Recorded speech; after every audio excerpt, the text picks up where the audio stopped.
আজও দেশের ফিলিং স্টেশনগুলোতে জ্বালানি তেলের জন্য অপেক্ষা করছেন অসংখ্য মানুষ। ২৮শে ফেব্রুয়ারিতে মধ্যপ্রাচ্যে যুদ্ধ শুরুর পর থেকে এই অবস্থা চলছে। সরবরাহে ঘাটতির অজুহাতে অনেক পাম্প তেল বিক্রি বন্ধ করে দিয়েছে। সরকার অবশ্য বলছে দেশে জ্বালানি তেলের কোনো ঘাটতি নেই, কিন্তু দীর্ঘ সময় অপেক্ষা করেও অনেকে জ্বালানি পাচ্ছেন না। আর যাদেরকে তেল দেওয়া হচ্ছে তারা পাচ্ছেন সীমিত আকারে। দর্শক, জ্বালানি তেলের বিষয়ে জানাতে রাজধানীর বিজয় সরণি থেকে যোগ দিচ্ছেন সহকর্মী দিলশাদ আনি। এক মাসের বেশি সময় ধরে পাম্পগুলোতে জ্বালানি তেলের জন্য দীর্ঘ সময় অপেক্ষা করতে হচ্ছে। আজকের অবস্থা কেমন দেখছেন?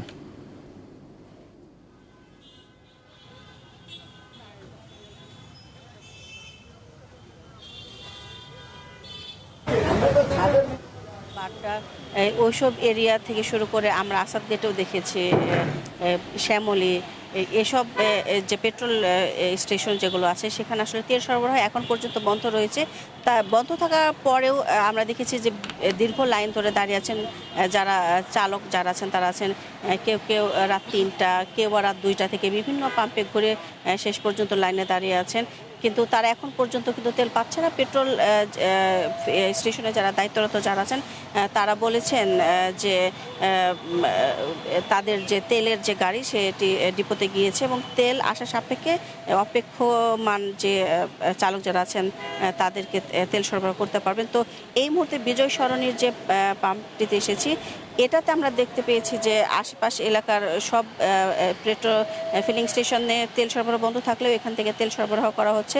যদিও দীর্ঘ লাইন আমরা দেখেছি, মহাখালী রেল ক্রসিং থেকে শুরু করে জাহাঙ্গীর গেট হয়ে বিজয় সরণি পর্যন্ত লম্বা লাইন এসে ঠেকেছে। তারপরেও চালক যারা আছেন তারা অপেক্ষায় আছেন এবং ৩-৪ ঘন্টা শুধু না, তারা বলেছেন ৮ থেকে ৯ ঘন্টা ১০ ঘন্টা অপেক্ষা করেও তারা লাইনে থাকছেন, কারণ এখানে লাইন থেকে দাঁড়িয়ে থাকলেও সময় লাগলেও তারা তেল নিতে পারছে না। আর অন্যান্য জায়গায় বেশিরভাগ সময় তারা বেশ কয়েক ঘন্টা লাইনে দাঁড়িয়ে থাকেন এবং লাইন শেষে তারা একটা সময় তাদেরকে বলা হয় যে তেল সরবরাহ এখন তারা করতে পারছেন না। সেই জন্য মূলত তারা এই ফিলিং স্টেশনে বেশি আসেন। আর এখানে চাপ অনেকটাই বেড়েছে। এখানকার দায়িত্বরত যিনি আছেন, ম্যানেজার যিনি আছেন, তার সাথে কথা বলেছি। এই ফিলিং স্টেশনে ওনারা অনেকটা আসলে বাধ্য হয়েই রেশনিং পদ্ধতি চালু করেছেন। যেমন মোটর সাইকেল ৬০০ টাকার তেল নিতে পারছে, প্রাইভেট কার যেগুলো আছে সেগুলো ১৫০০ টাকার তেল নিতে পারছে এবং মাইক্রোবাস যেগুলো আছে বা হাইস যেগুলো আছে তারা ২০০০ টাকার তেল নিতে পারছেন। কর্তৃপক্ষ বলেছেন অনেকেই আছেন যে মূল সমস্যা যেটা আসলে তারা বলছেন যে গ্রাহকদের মতো অনেকে হাই হতাশ করছে তেল আসলে পাবে কি পাবে না, কিন্তু তারা বলেছেন যে না, আসলে তারা এখান থেকে তেল সরবরাহ করতে পারছেন, এটা নিয়ে আসলে কোনো তাদের সংকট নেই, তারা পাচ্ছেন এবং যারা আছেন তাদেরকে সরবরাহ করতে পারছেন। কিন্তু তারা বলছেন যে অনেকেই আসছেন ১৫০০ টাকার তেল চাচ্ছেন, যখন তাকে ১৫০০ টাকার তেল দিতে যাচ্ছে তারা দেখতে পাচ্ছেন যে ৬০০ টাকা বা ৭০০ টাকার পর আর তেল যাচ্ছে না।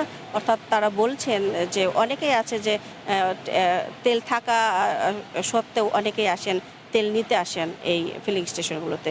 তো এই ছিল এখানকার সবশেষ তথ্য। জি, ছিলেন দিলশাদ আনি। আপনাকে ধন্যবাদ।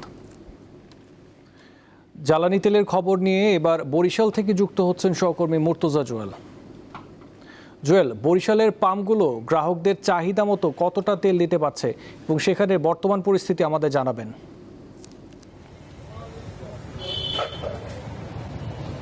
আসিফ, গত এক মাসের যে অব্যাহত তেলের বাজারে যে অস্থিরতা সেটি কিন্তু এখনো কাটেনি। এই অস্থিরতা কিন্তু বিদ্যমান রয়েছে বরিশালের তেলের বাজারে। আমরা যে পাম্পটিতে রয়েছি এখানে আমরা দেখতে পাচ্ছি যে বেশ কিছু সংখ্যক মোটরসাইকেল চলাচলকারী ব্যক্তিরা তারা তেল সংগ্রহের জন্য এখানে এসেছেন। তারা কিন্তু কেউই তাদের চাহিদা অনুযায়ী তেল পাচ্ছেন না। তাদেরকে তেল সরবরাহ করা হচ্ছে, তবে সেটি খুবই সীমিত আকারে। অর্থাৎ যে পরিমাণ চাহিদা রয়েছে একজন গ্রাহকের, তার কিন্তু 3/1/3 তেল এখান থেকে থেকে সরবরাহ করা হচ্ছে। একই চিত্র কিন্তু রয়েছে জেলার 29টি যে পেট্রোল পাম্প রয়েছে সব জায়গায়। তবে এখন পর্যন্ত তেল সংকটের প্রভাবে কোনো পাম্প পুরোপুরি বন্ধ হয়ে যায়নি।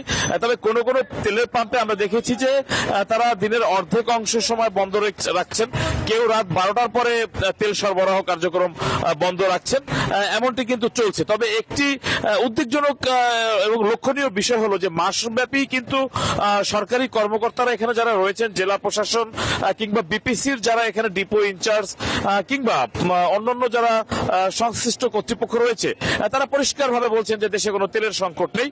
কিন্তু মাঠ পর্যায়ে কিন্তু চিত্রটি একেবারেই ব্যতিক্রম। অর্থাৎ এক মাস ধরে কিন্তু একটি ধোঁয়াশার মধ্যে রয়েছে তেলের যারা প্রতিদিনকার যারা গ্রাহক, তারা কিন্তু তেল পাচ্ছেন না, এটি কিন্তু বাস্তবতা। সাধারণত বিপিসির যে কোটা নির্ধারণ করে দেওয়া হয়েছিল সেটি কিন্তু এখন পর্যন্ত অনুসরণ করা হচ্ছে, যদিও ইতিমধ্যে কিন্তু বলা হয়েছে যে যার যতটুকু তেল প্রয়োজন সে ততটুকু চাহিদা অনুযায়ী গ্রাহক কিংবা প্রতিষ্ঠান তারা সংগ্রহ করতে পারবে। আসলে মাঠ পর্যায়ের চিত্রটি কিন্তু এখন পর্যন্ত ভিন্ন। এখানে কিন্তু সেই প্রথম যখন তেলের সংকট মার্চ মাসের শুরুর দিকে দেশে শুরু হয়, সেই পরিস্থিতি কিন্তু এখনো মাঠের চিত্র। এবং এরই মধ্যে কিন্তু দক্ষিণ অঞ্চলের যে উপকূলীয় মাছ ধরার ট্রলারগুলো রয়েছে সমুদ্রগামী ডিজেল চালিত, সেগুলো কিন্তু জেলেরা মাছ ধরতে যেতে পারছেন না। অনেক জেলেই কিন্তু বেকার সময় কাটাচ্ছেন। দক্ষিণ অঞ্চলের কয়েকটি জেলার অন্তত অর্ধ লক্ষাধিক জেলে পরিবার। এটি কিন্তু আসলে মাঠের বাস্তবতা, কিন্তু এটি স্বীকার করতে নদীর পাড় থেকে বাস্তবতা আসলে ভিন্ন, এমনটি কিন্তু বাস্তবতা আসলে ভিন্ন। এমনটি ছিল আসিফ আজকে বরিশালের তেলের বাজারের তথ্য।